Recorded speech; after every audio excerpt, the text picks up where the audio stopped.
Գյուրջան Կասկադ, հասանելի բնակարաններ 65 ամիս մարման ժամկետով։ Ավան եւ նոր վարչական շրջանների ընդհանուր իրավասության դատարանը դատավոր Մասիս Մելքոնյանի նախագահությամբ 4 ժամ շարունակ քննում էր Սրբազան պայքարի առաջնորդ Բագրատ arczepiskopos Գալստանյանի կալանքի միջնորդությունը։ Դատարանը գիշերը ժամը 3-ին հրապարակել է վճիռը Սրբազան շարժման առաջնորդի նկատմամբ կիրառվել է 2 ամիս ժամկետով կալանք։ Այդ որոշումը պաշտպանական թիմը բողոքարկելու է։ Միանշանակ բողոքարկելու ենք, որովհետեւ բազմաթիվ հանգամանքներ կան, որ այս որոշումը ապօրին են դարձնում, մեկը կասում, որպեսզի գործի հանգամանքներին չանդրադառնամ դետալներին, որ այս դատարանը ակնհայտ ապօրինի դատական կազմով էր քննում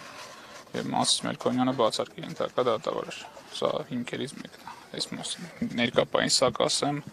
դետալները արդեն գործի նախաքննական գաղտնի կազմող հանգամանքներ են։ Կառավարության նիստի ընթացքում վարչապետ Փաշինյանը հայտնել է, որ վերջին օրերին կանխվել է Հայաստանի պետականության, անվտանգության եւ կայունության դեմ ուղղված լուրջ հանցագործություն։ Նրա խոսքով իրավապահ մարմինների արդյունավետ աշխատանքի շնորհիվ հնարավոր է եղել բացահայտել եւ կանխել այդ պլանի իրականացումը։ Վարչապետը նշել է, որ խոսքը մի վիճակի մասին է, որը որոշակի առումով համեմատելի է հոկտեմբերի 27-ի հետ եւ ընդգծել է, որ գործի մեջ ներգրաված իրավապահները կպարգեւատրվեն իրենց նպաստի համար։ Համոզված եմ արդյունավետ քննություն տեղի կունենա եւ հետագա ընթացքի մասին մեր իրավապահները հանրությանը կիրազեկեն եւ ուզում եմ մի հարցի վրա մեր ուշադրությունը հրավիրել, որտեղ երեք հանրային քննարկումներում սոցիալական ցանցերում մի շեշտադրում իմ ուշադրությունը գրավեց, այդ շեշտադրումը հետեւյալն էր, օգտատերերի մի խումբ արձանագրում էր, որ Հայաստանում հոկտեմբերի 27 է նոր կանխվել, մի ուրիշ խումբ էլ հարց էր բարձրացնում, թե արդյոք 1999 թվականին Հայաստանի իրավապահ մարմինը կարող էր կանխել հոկտեմբերի 27-ի ահաբեկչությունը։ Կարծում եմ սա մի հարց է, որի պատասխանը նույնպես ի վերջո պիտի փորձենք վստահելի ձևով ձևակերպել եւ ես հույս ունեմ, որ մեր իրավապահ համակարգը այս հարցի ձևակերպումը այս հարցի պատասխանը գտնելու ուղղությամբ նույնպես ջանքեր կգործադրի։ Դատարանը բավարարել է 2 ամսով ՀՅԴ անդամ Իգոր Սարգսյանին կալանավորելու միջնորդությունը։ Նույն ժամկետով կալանավորվել են նաև Արցախի ազգային ժողովի падգամավոր Դավիթ Գալստյանը, Բագրատ Սրբազանի օգնականը բլոգեր Արմեն Ալեքսանյանը, Պահեստազորի գնդապետ Միհրան Մախսուդյանը, Արա Ռոստոմյանը եւ Աղվան Արշակյանը։ Նշենք, որ քննչական կոմիտեն 16 անձի նկատմամբ կալանքը որպես խափանման միջոց կիրառելու վերաբերյալ միջնորդություններ էր ներկայացրել դատարան։ Սրբազան պայքարի ղեկավարների ու մասնակիցների վերաբերյալ քրեական վարույթի շրջանակներում հայտնաբերվել են մեծաքանակ հրավտանգ առարկաներ։ 15 մեղադիել կալանավորված է, հայտնել են քննչական կոմիտեից։ Մայրաթոր Սուրբ Էջմիածնում ամենայն հայոց կաթողիկոսի նախագահությամբ տեղի է ունեցել Գերագույն հոգևոր խորհրդի ժողով, որի արդյունքում ընդունվել է հայտարարություն, որում մասնավորապես նշվում է, որ Մայրաթոր Սուրբ Էջմիածի նախորը մտահոգություն է արտահայտում Տեր Բագրատ arczepiskopos Գալստանյանի եւ իր համախոհների նկատմամբ իրավապահ մարմինների ձեռնարկած գործողությունների եւ նրանց մեղսագործ ծանր մեղադրանքների կապակցությամբ։ Օգոստոսի 12-ից մինչև հոկտեմբերի 3-ը ներառյալ կանցկացվեն Պահեստազորի վարժական հավաքներ առաջին խմբի առաջին եւ երկրորդ կարգերում հաշվառված շարքային, ենթասպայական եւ սպայական կազմերի պահեստազորայինների մասնակցությամբ։ Հաագայում ՆԱՏՕ-ի գագաթնաժողովից հետո կայացած մամուլի ասուլիսի ժամանակ ԱՄՆ նախագահ Թրամփը հայտնել է, որ նախատեսում է հանդիպում Իրանի ներկայացուցիչների հետ։ Նա ընդգծել է, որ քննարկման առանցքում լինելու է Իրանի միջուկային ծրագիրը, իսկ Ամերիկայի հիմնական պահանջը մնալու է անփոփոխ։ Վաշինգտոնը չի ցանկանում, որ Իրանը ունենա միջուկային զենք։ Մենք հաջորդ շաբաթ խոսելու ենք նրանց հետ։ Միակ բանը, որ մենք կխնդրեինք նրանց հանդիպման ժամանակ, այն է, ինչ մենք խնդրում էինք նաև նախկինում այն մասին, որ մենք չենք ուզում միջուկային զենք։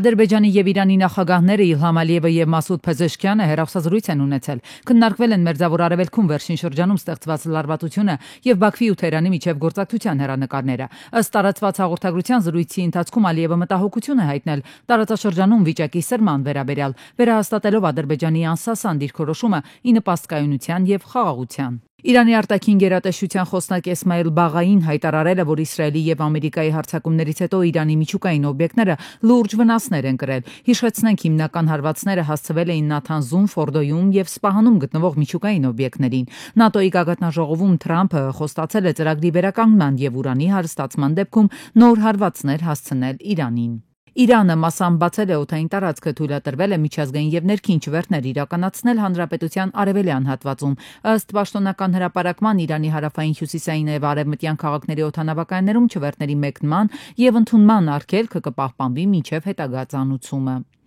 Գերմանիայի կանցլեր Ֆրիդրիխ Մերցը Հաագայում ՆԱՏՕ-ի գագաթնաժողովից հետո հայտարարել է, որ Եվրամիությունը մեկնարկելու է Ռուսաստանի դեմ պատժամիջոցների 18-րդ փաթեթը։ Նրա խոսքով անհրաժեշտ է մեծացնել Մոսկվայի վրա տնտեսական ճնշումը եւ Եվրամիությունը արդեն իրականացնում է համապատասխան քայլեր։ Մերցը նաեւ հույս է հայտնել, որ Ամերիկայի Սենատը առաջիկա օրերին կընդունի Ռուսաստանի դեմ նոր պատժամիջոցների մասին օրենք, ընդգծելով, որ այդ հարցը քննարկել է նախագահ Թրամփի հետ եւ կոչ է արել նրան հաստատել համապատասխան միջոցառումները։ Բրազիլիայի նախագահը քննադատել է Թրամփի վարքագիծը, նշելով, որ նման խոշոր երկրի առաջնորդից ավելի նպատակային եւ պատասխանատու մոտեցում է ակնկալվում։ Նա մտահոգություն է հայտնել Թրամփի համացանցում չափազանց մեծ ակտիվության եւ պոպուլիստական հայտարարությունների կապակցությամբ, շեշտելով, որ նման չափի երկրի ղեկավարը ավելի արդյունավետ պետք է ներգրաված լինի միջազգային քաղաքական գործընթացներում, ազատ առևտրի խթանման եւ խաղաղության պահպանման գործում, այլ ոչ թե ձգտի մշտապես հայտնվել մեդիայի ուշադրության կենտրոնում։ ԱՄՆ պետդեպարտամենտը կստուգի վիզա ցանկացող ուսանողների եւ գիտնականների սոցիալական ցանցերը։ ԱՄՆ վիզայի համար դիմորդներին ներկայացվում են հետեւյալ պահանջները. բոլոր սոցիալական ցանցերի հաշիվները պետք է լինեն հանրային։ Վիզայի դիմումի ձևը լրացնելիս դիմորդը պետք է նշի վերջին 5 տարիների ընթացքում բոլոր հարթակներում իր բոլոր հաշիվները։ Արտակարգ դեպք Փարիզում ուժեղ փոթորիկը ավերածություններ է առաջացրել 2 մարդ, այդ թվում 12-ամյա տղա զոհվել է։ 42 դեպարտամենտներում հայտարարվել է նարնջագույն վտանգի մակարդակ։ Հուլիսի 1-ից որոշ մասնագիտությունների ներկայացուցիչներ այլևս չեն կարող գործել շրջանառության հարկի դաշտում եւ պարտավոր են անցնել հարկման ընդհանուր համակարգի։ ՊԿ հայտնում է, որ փոփոխությունները վերաբերում են իրավաբանական եւ հաշվապահական գործունեություն, կառավարման խորհրդատվական ծառայություններ, ինչպես նաեւ ժամանակավոր կամ այլ աշխատուժով ապահովման ոլորտներին։ Նշված գործունեությամբ զբաղվողներին հորդորվում է մինչեւ հուլիսի 21-ը էլեկտրոնային համակարգի միջոցով հայտ ներկայացնել ավելացրած արժեքի հարկ վճարող հաշվառվելու համար։ 52160 քաղաքացի այս պահին նույնականացման նույն ID քարտ ստանալու իր հերթին է սպասում։ Մեծ մասը 40645-ը Երևանում, տվյալները ներքին գործերի նախարարությունն է փոխանցել։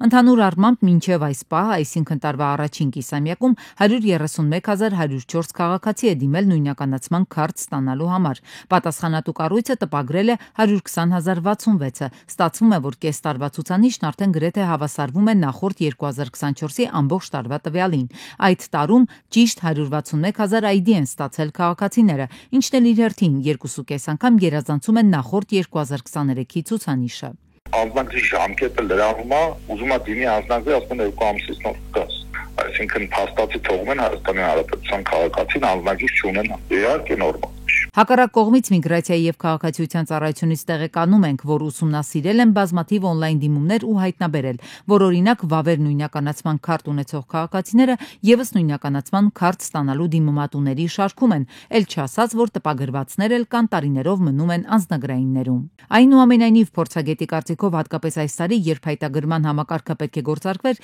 իսկ օրինակ այդ համակարգ մուտք գործելու համար չկա այլընտրանք, առնվազն հնարավոր էր ենթադրել, որ նույնականացման քարտերի ստացման պահանջարկը մեծանալու է, ու երբ աչքիդ առաջ ամիսներով չկառավարվող հերթերի փորձ կա, չգործելը հենց այս վիճակին է վերաբերում, կրկնում է 52160 քաղաքացի է սպասում։ Սա հերթական անգամ տալիս է փաստելու, որ գործադիրում ոչ միայն շատ դեպքերում միտումնավոր չեն անում դրական քայլեր, այլ որոշ դեպքերում պարզապես մասնագիտական կարողությունները քաղաքական տրամաբանությունը չի բավականացնում։ Անձնագրայիններում հերթերը կթոթափվեն, ներքին գործերի նախարարն է վստահեցնում, 2 նոր տպագրական սարքերի լազերային համակարգ են գնել, գործընթացը կարագացնեն։